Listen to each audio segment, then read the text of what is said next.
Ooh, okay, welcome to a new episode of Nate's MMA Corner. I am Nate, and if you watch my show, you're in my corner. Today's episode is a post-fight show for UFC 186. Johnson versus Horiguchi for the UFC. The UFC flyweight title of the world, and man, this is one of the greatest pay-per-views of all time. Top to bottom, sparks flew all over the place. I'm glad no one got hurt. In terms of fans in the audience, with the sparks flying and everything, I'm glad no one caught on fire by all the sparks. No one had too much hairspray on. Man, wow. Okay, so this is a post-fight show of the main card. Let's get started. Yeah, the main event was UFC Flyweight Championship of the World, the 125-pound title. Demetrius Mighty Mouse Johnson versus Koichi Horiguchi. And yeah, this fight delivered every sense of the way. The first round, Horiguchi looked like he might be able to give Johnson a run for his money. And he was doing okay in the stand-up. Then second, third, and fourth round, it was pretty much momentum build for Demetrius Johnson, and he was getting takedowns, and he was finding good positions, dominant positions. And he was getting everywhere he wanted on the ground, especially in rounds 3 and 4. Then in round 5, looked like, okay, this is a dominant decision win for Johnson. And then his corner shouts, armbar, armbar. So then he goes for the armbar and he gets it with 1 second left in the title fight. Amazing. The latest stoppage in UFC history. Then he also racked up his 6th title defense, which is pretty amazing. Makes him easily one of the greatest champions in UFC history as far as I'm concerned. That pretty much sums up that fight. It was one of the most dominant, amazing performances you could ever see in a UFC title fight. Then on to the co-main event, we had a catchweight bout at 215 with Quinton Rampage Jackson versus Fabio Maldonado. I had this one. I actually picked Fabio to win by decision, but wow, Rampage, he came back strong and larger than life than ever before. And he got a decision, unanimous win. One judge gave it 29-28 for Jackson, and the other two gave it 30-27. I could see a 29-28 in this. There was a couple moments where Maldonado looked like he might be getting some good shots in and start to build some momentum, but Rampage Jackson did his thing, and he got he threw some kicks too, which we don't see too much of from Rampage. He tends to love to box and have great takedown defense. Yeah, Rampage pretty much made it into a slugfest, and he won that slugfest, and it played out perfectly for him, and it got him back in the UFC and back in that top 15 in the light heavyweight division. I say, Rampage's such a big name, you got to give him a top 10 guy now. If not top 15. So there you have it. That was a great co-main event. Then in the middleweight division, also on the main card, we had Michael the Count Bisping versus CB Dollaway. And Michael Bisping, he won unanimous decision. It was 29-28 across the board for Michael Bisping.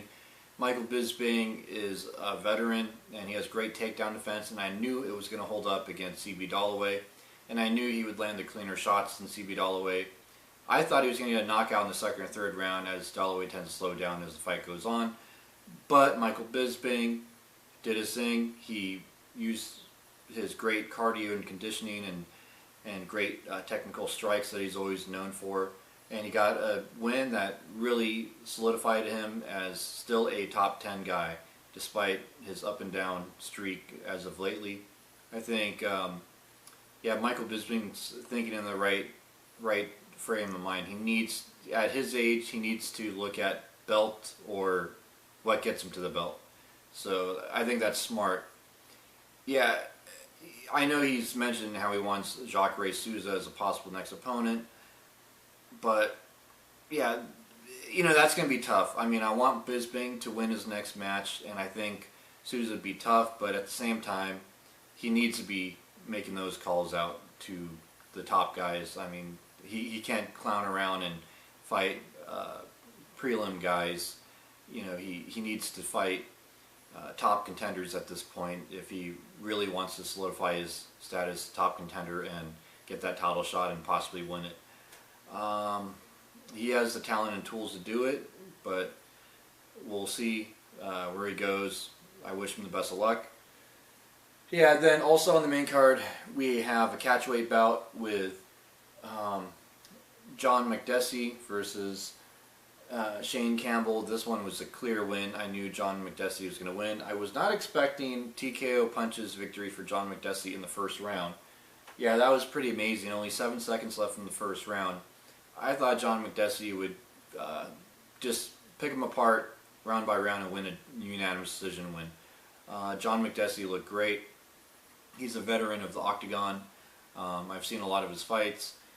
And plus, he trains at TriStar, and he had the Canadian crowd in his favor, and I knew it would just work out for him. But I was not expecting a just flashy knockout performance like he did, so good job, John McDessie.